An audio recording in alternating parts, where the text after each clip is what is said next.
welcome to Work the Left Side. I am joined this week by an old friend, Mr. Shady Nattrass. He's come back in to have a quick chat and have a catch up because obviously we spoke a while ago, dude. And so yeah, say hi. How you going, dude? You right? I am good. I am just trying to keep up with. I've got a personal trainer at the moment, and he's kind of pushing us to my limits in the lead up to like Christmas and the New Year. Yeah. Well, we'll get straight in there because obviously the PT, get yourself into the best shape possible, ready for January, I presume, when you get on the plane and you go over. Yeah, I can't wait. Can't wait, to be honest. It was obviously it was scheduled for next month, but due to reasons out of both mine and the promoter's hands, it's kind of had to change our scheduling, but it's going to work out better for everybody, I think, and I'm really looking forward to it. Well, that's it. I mean, you can't argue with an act of God. You get your weather permitting. It does you over a bit, doesn't it? So, like I say, it just gives you more time now to build it, doesn't it? I suppose. So you can start to build it up, get people interested, get them ready, build up the excitement, and then away you go. It's gonna help me rather than going in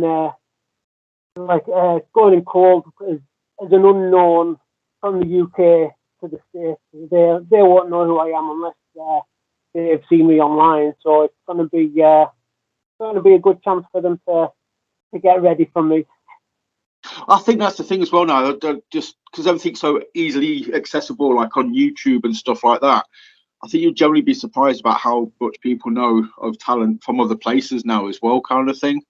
So, I mean, it's not like you're fresh onto the UK scene. You've been a while. You know, you're what I'd call a veteran of the scene. So there's plenty of footage out there of you.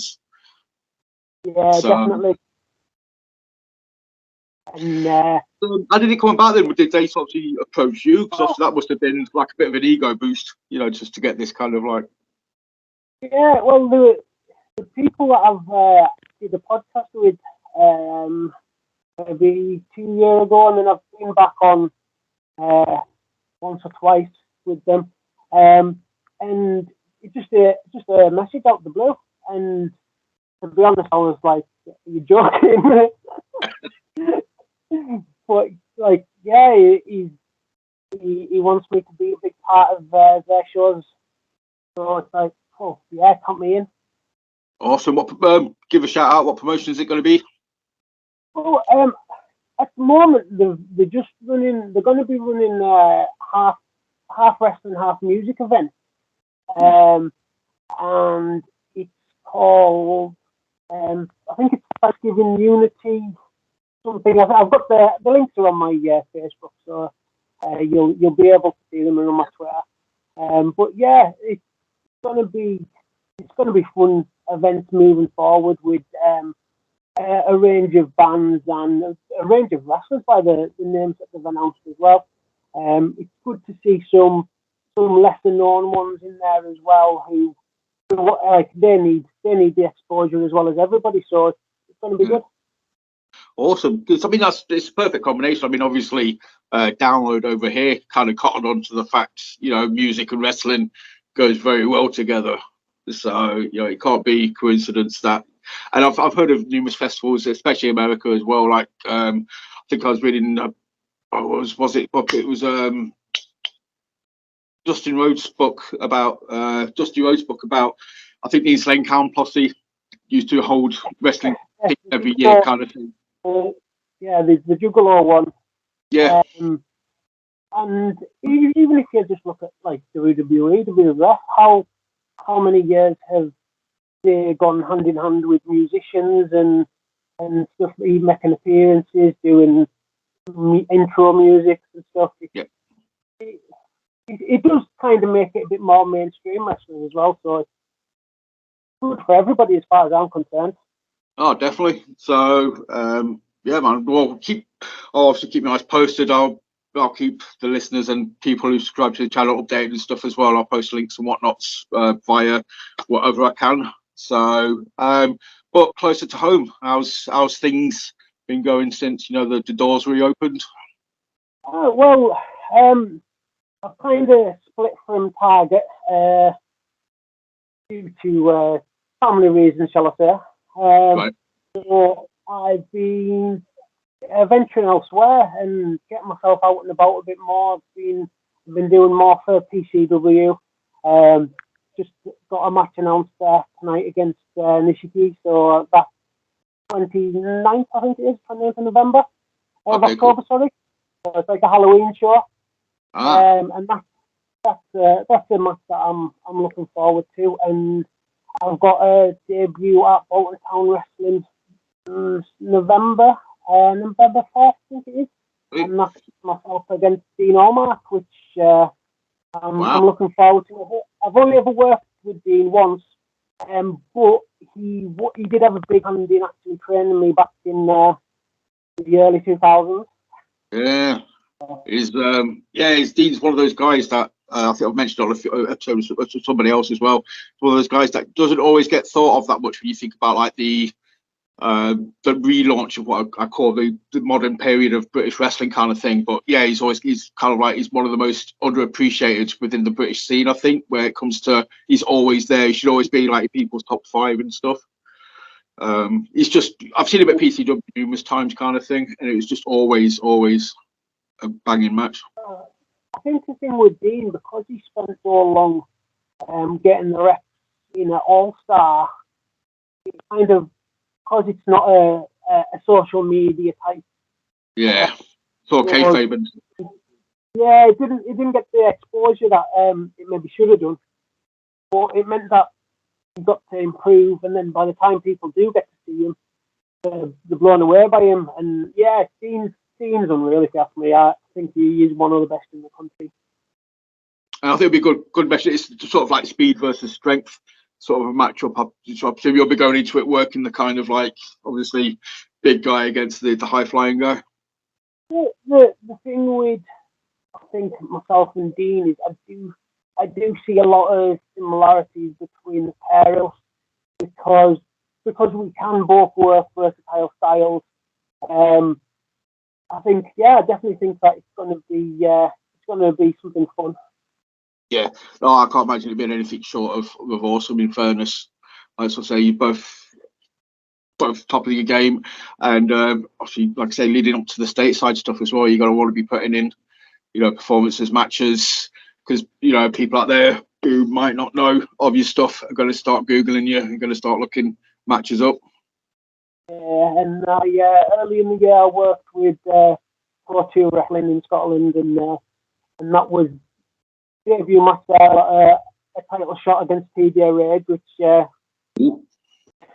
a night. Like, I know kayfabe and everything, that titles don't mean a lot, and because it's not a real contest or whatever. But for a promoter to put me in with his champion as my first match for the company, it is a bit of a nice boost for me. And I think the day before, I actually wrestled Priscilla for the PCW title on one of their shows. So I had 2 title matches in 1 weekend. And it's not that good, dude. You must be doing something right. Yeah, well, I hope so. I'm enjoying my role now, where I get to give back a bit more. I've been working with a lot of the newer faces at PCW, and kind of giving them, like, I see myself as a no pressure match for them to have, but a match that they can learn from. And yeah, there's been a lot of times recently where I've been giving feedback to people on the shows, which, like, I love talking about wrestling, as you know. So being able to help people and encourage them to think of wrestling in a different way, I really enjoy doing it, and it makes it more than just coming, having my match, going home. Yeah, it gives it that little bit more when I can give back, and settling into this veteran role.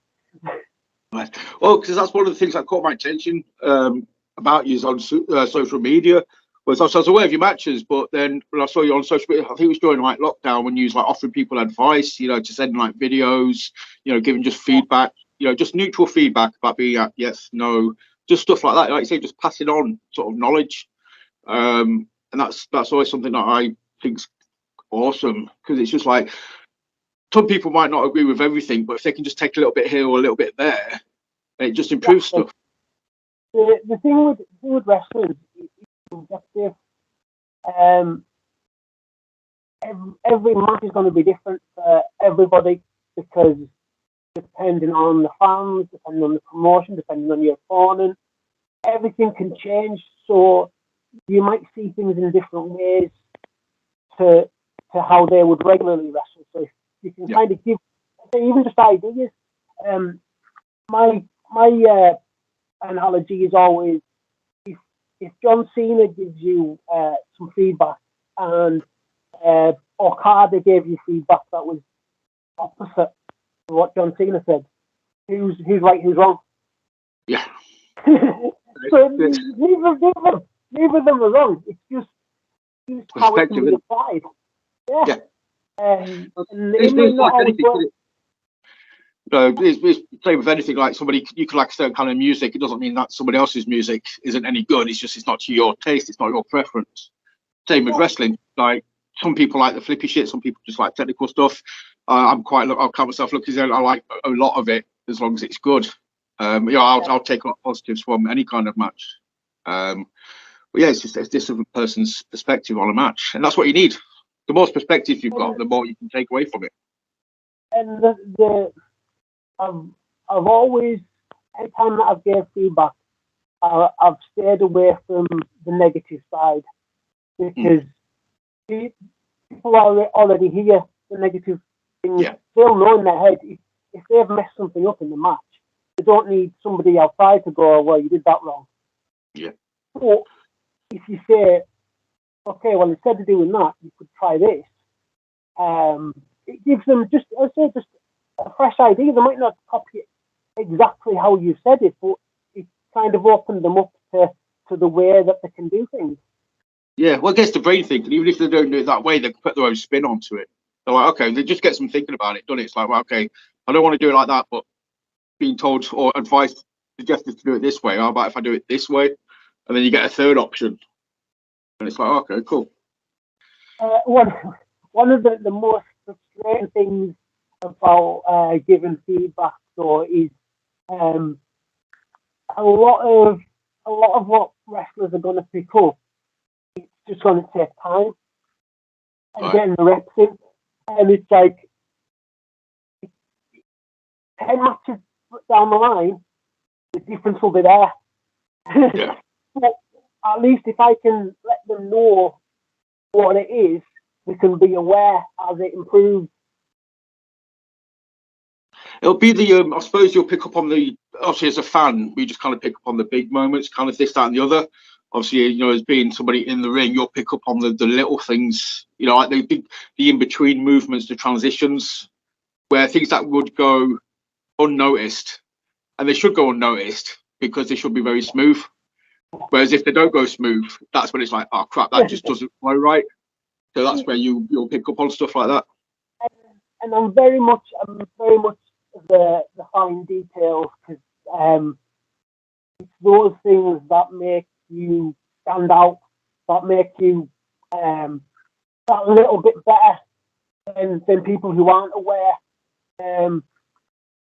One of the biggest ones is like slowing down, and it's knowing when to time going fast and going slow. Yeah. Make it count. Having somebody point it out during the match, you can feel the difference as you're doing it. But kind of being told that afterwards, it's like, okay, I understand what you're saying, but in my head I can't process it until you do it. And when you do it, it's then when you kind of pick up, okay, I can go faster now, I can slow down.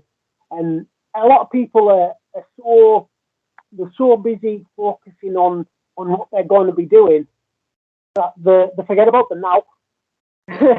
And it's tricky. wrestling is such a difficult thing because you break it down, all the things that we have to be doing at the same time. It's rough, but yeah, that's why it's not for everybody. But yeah, it's a lot for people to take on. Yeah, but that's it. That's been enough fairness. I think that's why the fans are so enthusiastic and so sort of passionate about it, because we kind of like, you know, the fans that sort of know the effort you guys put in appreciate it so much, because we understand it's not easy, not in the slightest kind of thing. So yeah, you know, you guys, we'll buy the merch, we'll buy the tickets, we'll go see the shows just to show support kind of thing.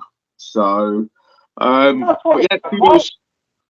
Well, that's it. But kudos on sort of obviously stepping out your comfort zone as well in a way, like not just stepping away from target. Like, so say you mentioned some promotions there, making debuts, turning up, getting title shots. What was it like working up in? Have you obviously worked up in Scotland before? I can imagine it being quite a different crowd.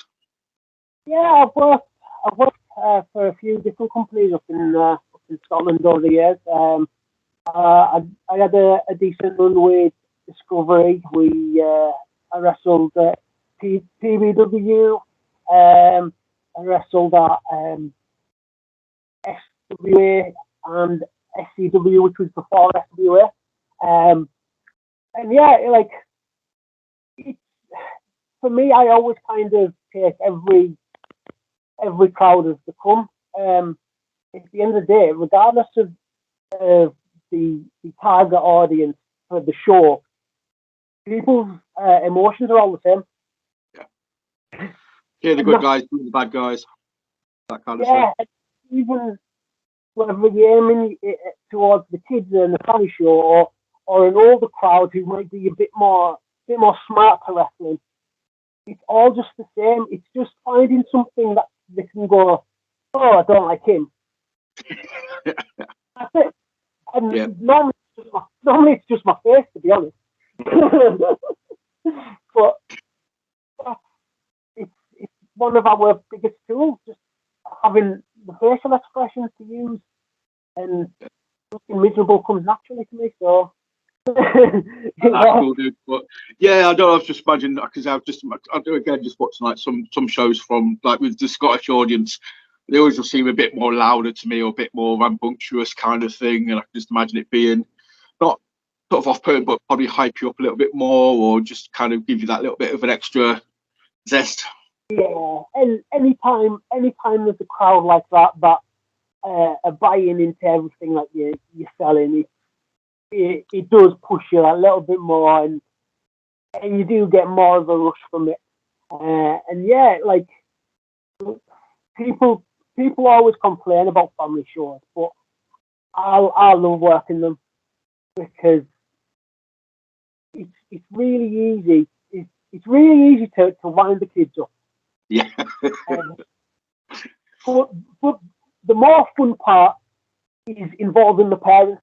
And when they can kind of break away from, oh, I've just been dragged along by the kids.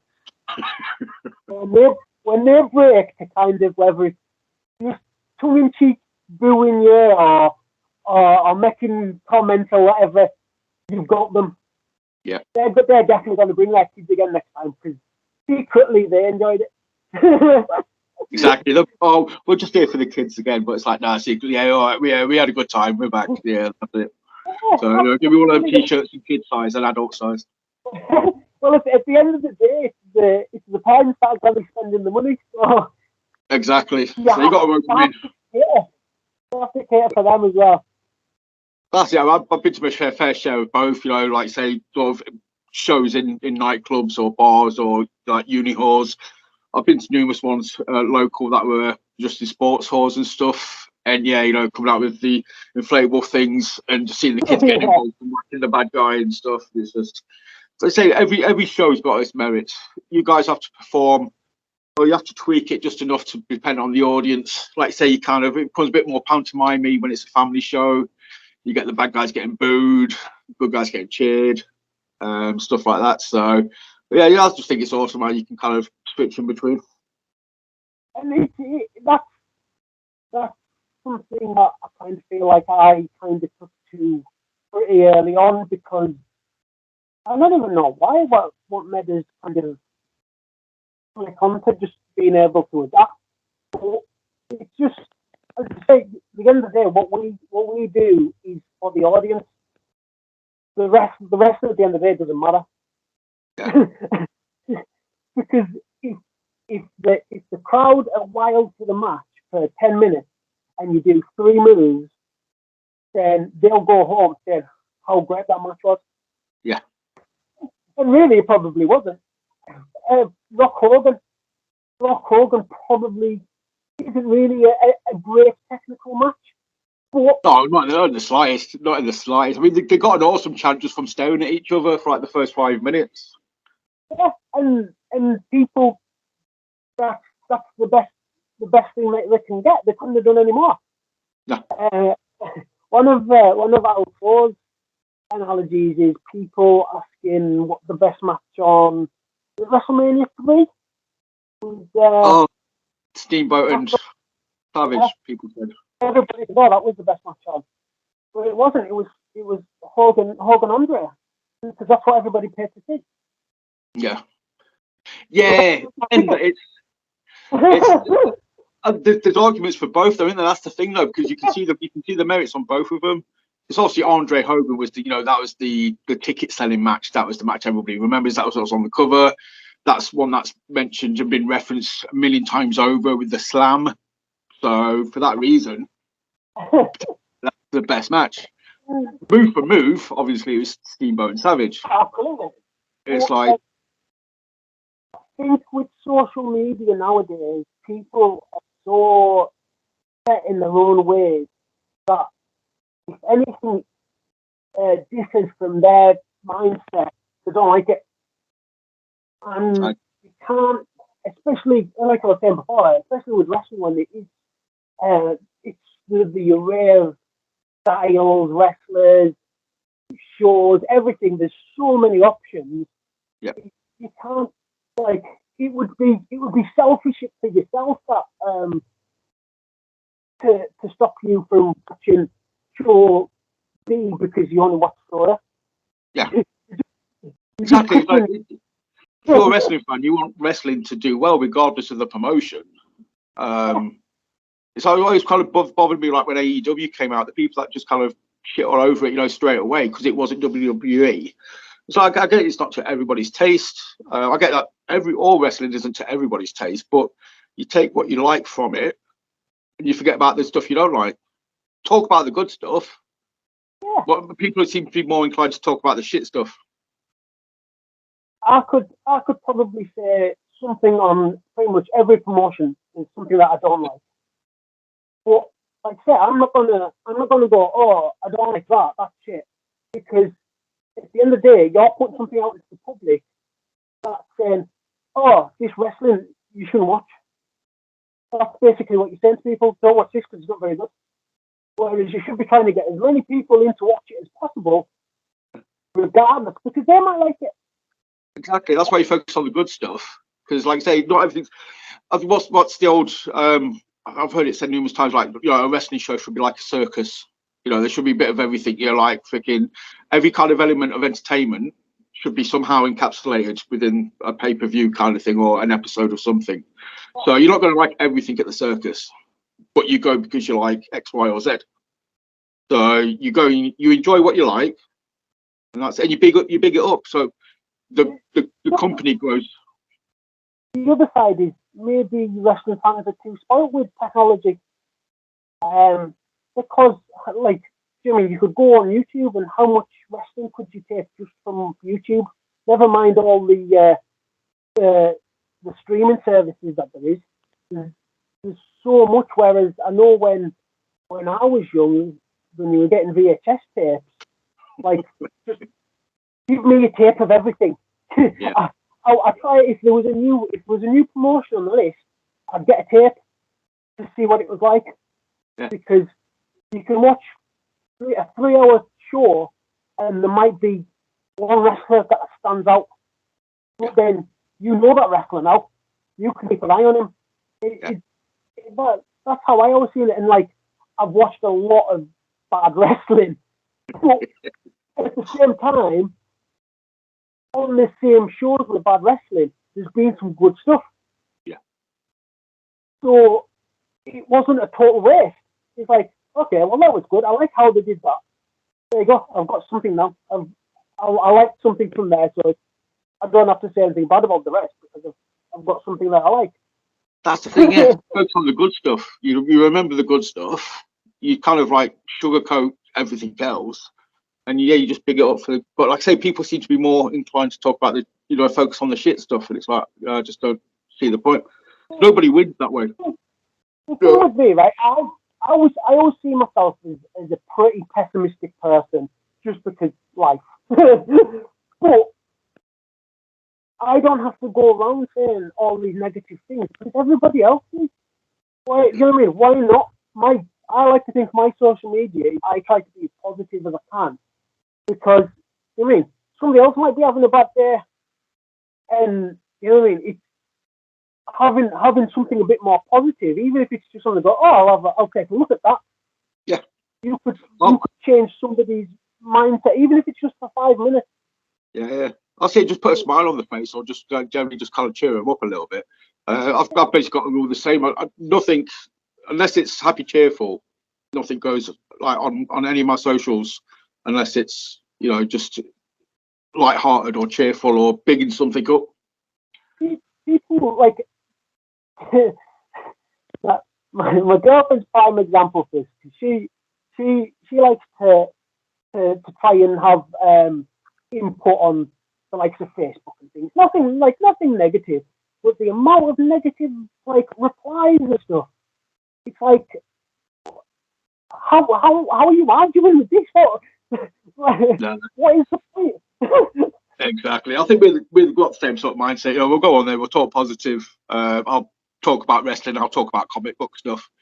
And I know generally sort of that's up your street. Obviously, this can be seen, in the background. I saw the Nova toy you posted a couple of weeks ago as well, which was awesome. Yeah, we got a new bookshelf, and I put all a load of graphic novels, and Debbie's got a load of Disney books, and then we've got a shelf just with our stuff for Nova, our 6-year-old, and he doesn't seem as happy with it as we are, but he takes it. They'll go to appreciate it. It's fine. But yeah, it made me smile because obviously it's one thing I've always remembered. I just popped huge when you first told me, kid's name Nova. I was like, yes. I've just been playing Guardians of the Galaxy recently on PlayStation 5. That's obviously massively about the Nova Corps. So yeah, as soon as that came up, I was just like, Shady, straight away. Awesome. So, but yeah, obviously we was talking about wrestling and music before. Last time we talked. I still need to do this at some point. I've kind of been brainstorming the idea of doing some sort of like wrestling comic book collaboration, sit down discussion with a few people I know of like-minded. And yeah, it's the crossover appeal. I think you generally find the people who have that kind of optimistic mindset are very much people who just like want to talk about comic books, want to talk about wrestling. They just want to talk about stuff that makes them smile. And I think that is what you guys do. Yeah. Like I don't see myself as a social person, but ask us to talk about wrestling and comic books, and I won't shut up. And that's just personality, and that's what I've probably annoyed plenty of people with it, but I'm not going to stop. No, exactly the same. I think my other half will vouch for it because literally, I'm pretty much known as the quiet one. I'll just sit there and I'll be quiet. I just kind of watch people. But if anybody wants to get me talking, they know there's three things. There's films, comic books, or wrestling. You start talking to me about that, and literally it's just like bang, and then you literally sat there like half an hour later, like, fuck, why did I get this guy started? It's like, yeah, sorry about that. Right, okay, I'll be quiet again now. I'll go back to my corner. But yeah, that's what I love about wrestling. That's what I obviously love about films, comic books. But that's a different thing. But yeah, wrestling it's just something to get excited about. It's the enthusiasm, and it's, I think it's great that the audience, no matter what people's, I don't know, like whether it's football teams or whatever beliefs, religion, a wrestling fan is a wrestling fan when they're at a show, and they generally sort of that's the focus. I love that about stuff. My favourite thing is when you speak to people out in the real world and they find out about the wrestling and they'll be, oh, well, it's just fake, isn't it? But then you like see them a week later and they'll be like, oh, did you see Raw? It's like, wow, so considering you were telling me how fake it was, why are you watching it? That's it. It's just like, but oh, dude, yeah, I kind of could be going down the rabbit hole. Sort of just bringing up films and comic books and stuff here, but obviously, just wanted to check in with you, catch up. It's been a while since we spoke. You know, we're going stateside in January. What else you got lined up? Anything else sort of big? Any plans? A big one for me is I will be debuting for Wrestle Island. A match hasn't been announced yet, but it is in the plans, and it's the one that I'm really looking forward to. Right. They seem to be right up my street in as far like we said, positivity, to everybody, and just being fun. Let's see if we can get Sugar Dunkerton back for a rematch. that would be good. Shug has had a big influence on me since I worked him. To be honest, I'd always kind of followed him through the Shikara time, and I was a big fan of Shikara. So when the opportunity came to work him, I was really looking forward to it. And he took me out of my comfort zone was an understatement. But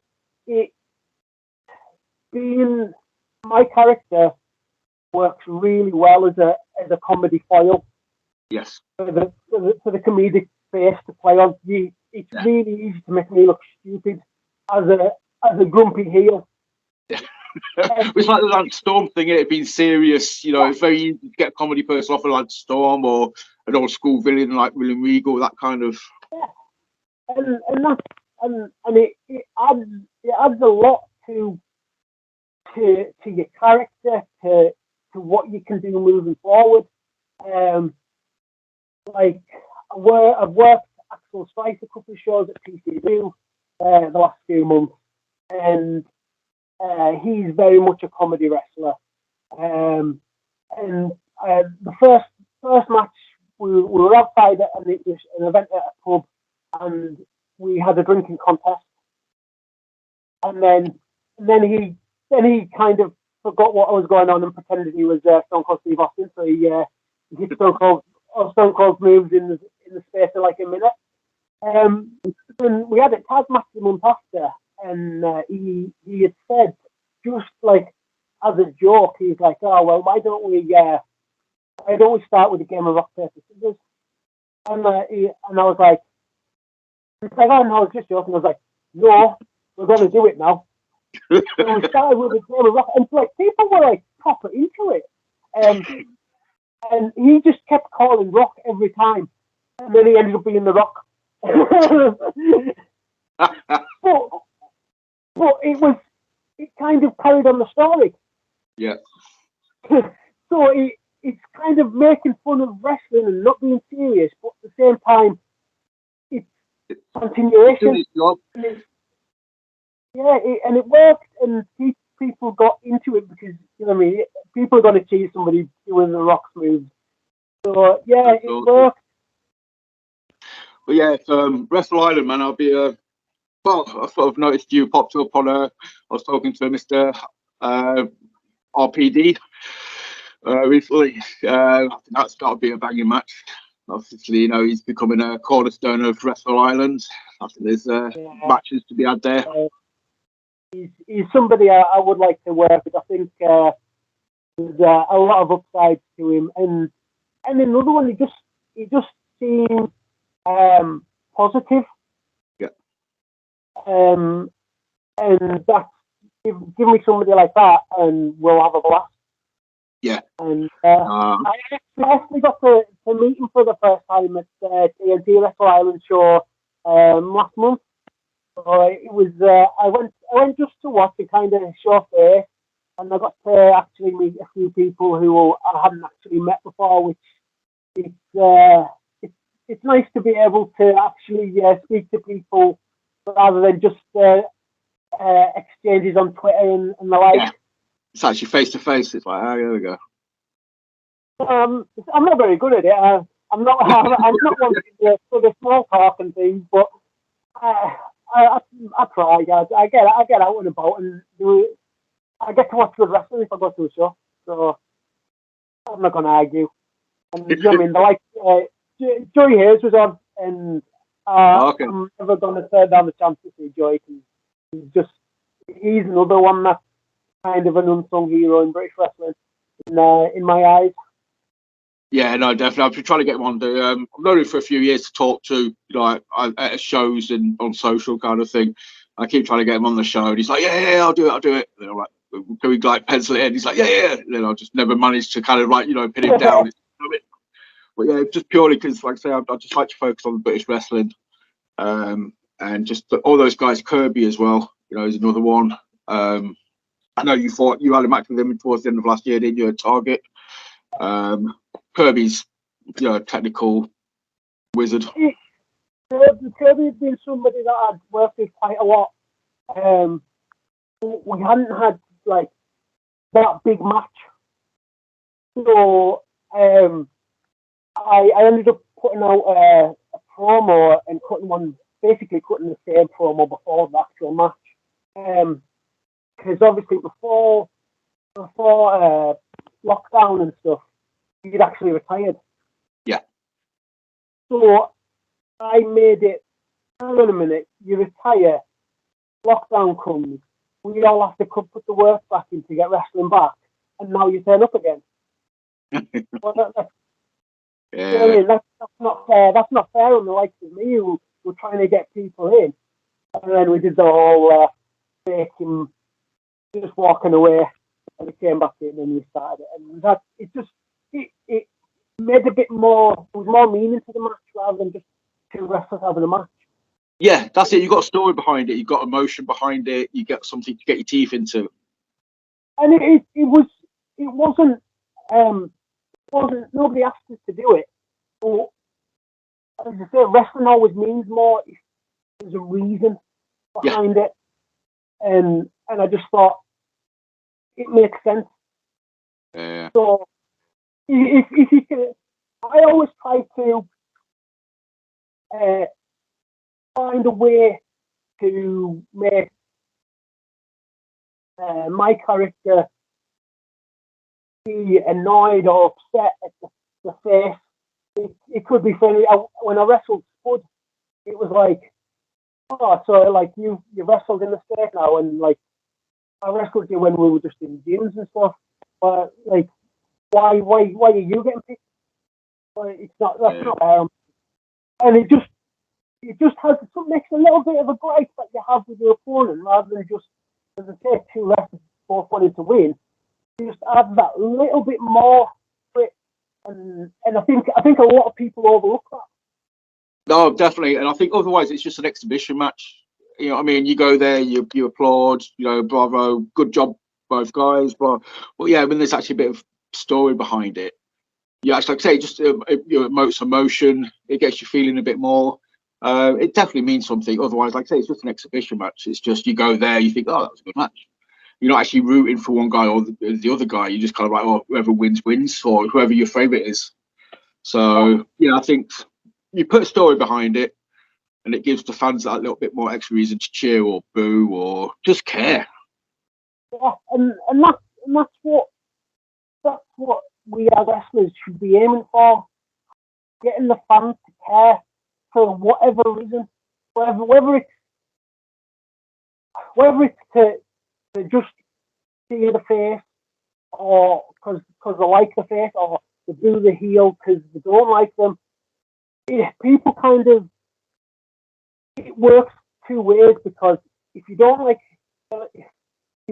or don't like the heel, cheering the face works. But then it's getting that, okay, I don't like the heel, so I'm going to boo him. That means the fan has to actively choose the heel over the face. Yeah. Out for, and that's the tricky one. If you can have some hardcore fans booing the heel rather than just cheering louder for the face, yeah, and you've done your job as the heel. Yeah, that's it, exactly. Look, because it's such a minor detail. Well, like you said there with the whole Kirby thing, the points you made were very valid points. Obviously, the way they may have been made in the promo may have been very overly aggressive, you know, blah blah blah. But again, going back to like comic books or even films, you'll probably like agree like the best bad guys are the bad guys who are right, but they just go about it the wrong way. So you guys like your Thanos, your Magnetos, you know, the dude from the latest Thor film, you know, their intentions were all right, but they just went about it incorrectly. Yeah, and actually, a few years back, once I had turned heel at Target, we used to have some after parties in the town, and we were in a bar, and there was two fans from the show, and I basically cut a promo on them why I was so annoyed with the fans, and they were like, "Yeah, you should be annoyed, yeah." And it's like, I just work.